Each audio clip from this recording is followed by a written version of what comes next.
Chapter 2. You mean I'm fired? Laid off, technically speaking, Says Dexter. Call it vanity, but I feel like he should be looking a lot more upset than he currently does. But yes, they both amount to the same thing. You don't work for Mateo's anymore. What about this company fuckers? Ruckers. Don't they need a buyer? They already have their own, Amy. Armies of them all over the world. Don't they need another one? I've no idea. Why don't you check their website? Dexter and I have always treated each other with playful disrespect, but this tone is new. This is the tone of a man who knows he really should give a shit, but is finding it somewhat of a struggle to do so. Emotionally uninvested, I think you could call it. So how much? How much what? How much cash did you get for this ungodly transaction? The correct term is buyout. I pause and watch him wrestle with his answer. 2.4 million? Well, yes, not billion. You could have got more. No, I couldn't have. The company can't sustain itself long-term the way things are run right now. The profit margin just isn't there. But what about Get-To's Yeyu? I ask. It was the solution to this very problem. Why take the risk if I don't have to? The interest from Ruckers is here now. The Mateo's name still means good quality now.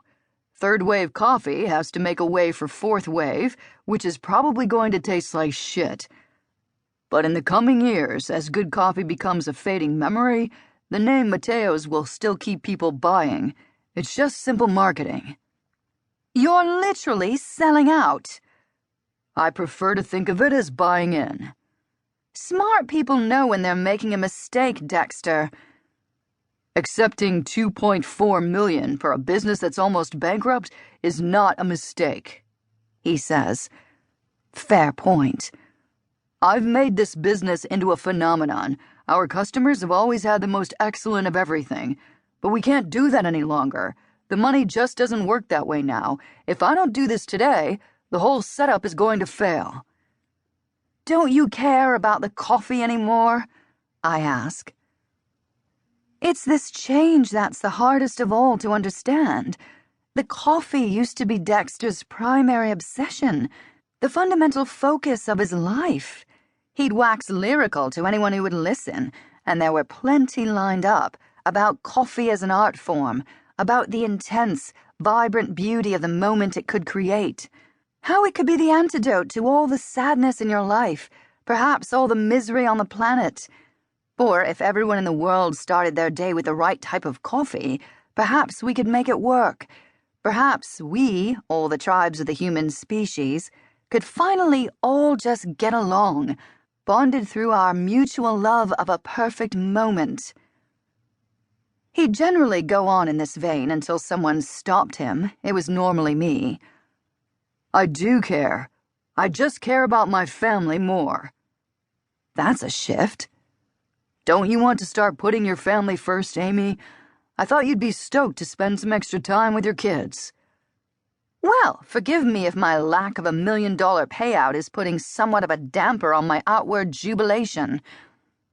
Which is clearly a segue for Dexter to start talking about my severance package.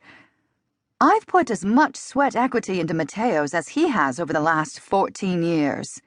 And much more literal equatorial sweat, to be sure. He's looking at me with that same irritating nonchalance, and he doesn't seem to be taking advantage of the segue opportunity. I'll have to do it for him. What about my severance pay? He's caught off guard.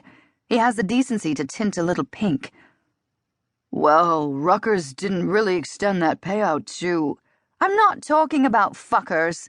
I'm talking about you and your plus-size bank account already racking up the interest on $2.4 million as we speak. The money hasn't come through yet. When it does, I'll, have my accountant... Don't lie. I expect a wide-eyed denial. It's not forthcoming. Amy, under